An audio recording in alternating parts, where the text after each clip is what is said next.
Eyewitness, The Rise and Fall of Dorling Kindersley. By Christopher Davis.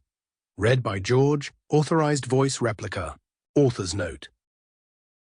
This is essentially a personal memoir of the 25 extraordinary years that DK enjoyed as an independent publisher. I set out to capture not just the essence of the company, the pursuit of excellence, the quest for the new, the drive to succeed, but also the shared sense of communal endeavour and fun, which so many of us enjoyed in the best times at its coalface. It is, of course, just one person's perspective.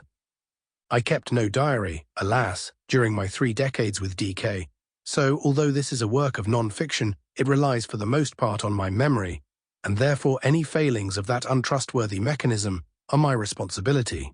Nor did I make contemporaneous recordings of conversations. Much of the quoted dialogue, therefore, cannot be read as verbatim duplication, and some of it is self-evidently invented. Likewise, some stories have grown a little taller in the retelling, and some events have been compressed for the sake of brevity or narrative effect. A few characters have been disguised under fictional names, but in all this I have sought to represent an essential truth. On a personal note, I would have liked to include many more of the individuals who contributed in some significant way to DK's success. They run into the hundreds. But as I approached this task, I realized that the greater the number of names I listed, the more painful the sins of omission would become. To all of you who might feel aggrieved by this decision, I offer my apologies. Naturally, I will be happy to consider any amendments, exclusions, and corrections for whenever the revised, condensed, enhanced, mass-market, large-type and folio society editions of this great work appear. Christopher Davis, London, 2009. Chapter 1. Bad Night at the Union Hotel. A grisly Frankfurt dawn was battling through the threadbare curtains and seeking purchase on the grimy orange carpet. A barking dog had taken up residence inside my head. My tongue resembled its blanket. As another avalanche of empty bottles cascaded into the belly of the garbage truck in the street below, I was reminded that I had stayed for at least 5 Rieslings too many in the bar of the Park Hotel, one of the most populated late-night watering hotels, during the annual book fair.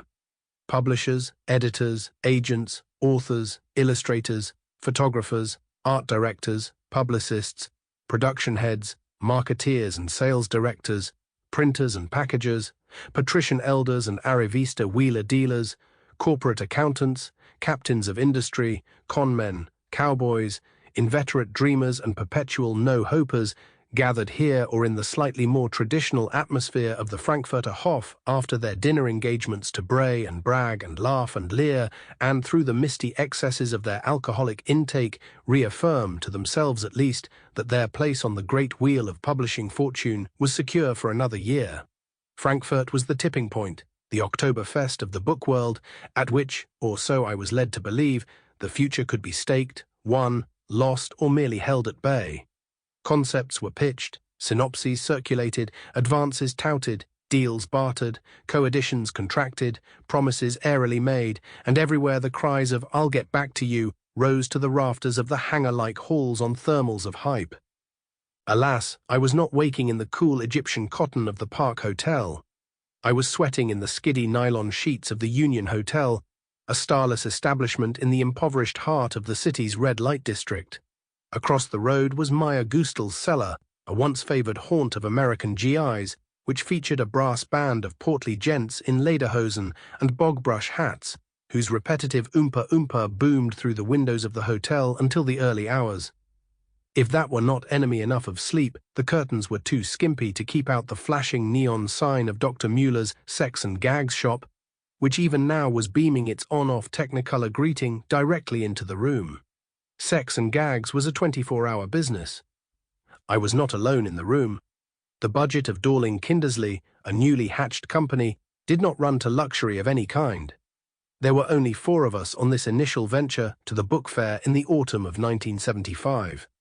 The 2 founders, Christopher Dorling and Peter Kindersley, Caroline Oakes, who was Christopher's partner and had responsibility for foreign rights, and myself. We had travelled from London in a VW camper van, meandering cross-country through the battlefields of northern France. Avoiding the autoroutes for as long as possible, we wanted to give ourselves time to Sample complete. Ready to continue?